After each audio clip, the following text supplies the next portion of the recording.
I'm standing here surrounded by digital clouds, and I'm wondering, is all this water really necessary to represent charge transfer? In principle, we know that ions and radicals spread out their charge to reach a more stable state. But if we want to simulate charged molecules in solution like this, how many water molecules do we need to include?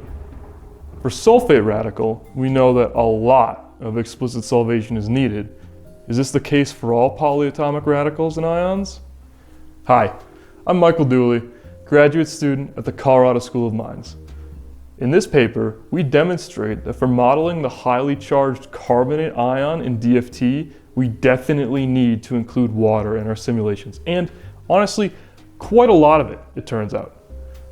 We used carbonate ion as our model species because the 3 oxygens share the negative charge and have potential for a lot of non-covalent interactions.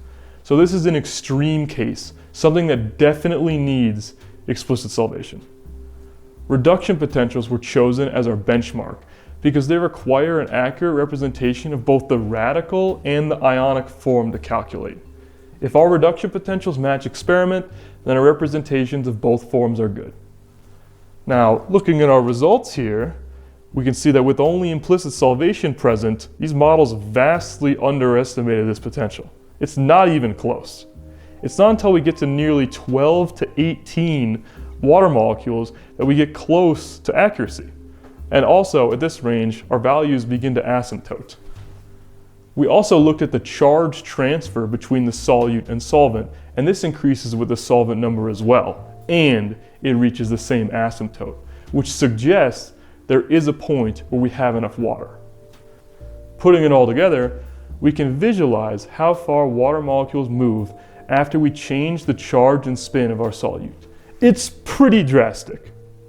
This reorganization is critical for Marcus theory, and it is clear from our results that care needs to be taken to model all the important non-covalent interactions charged substances can have in solution.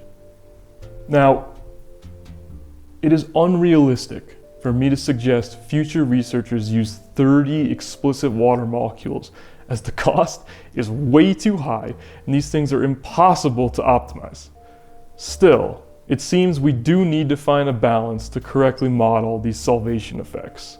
In the future, we want to check out other polyatomic ions to see if there are cases where the explicit solvation is not important.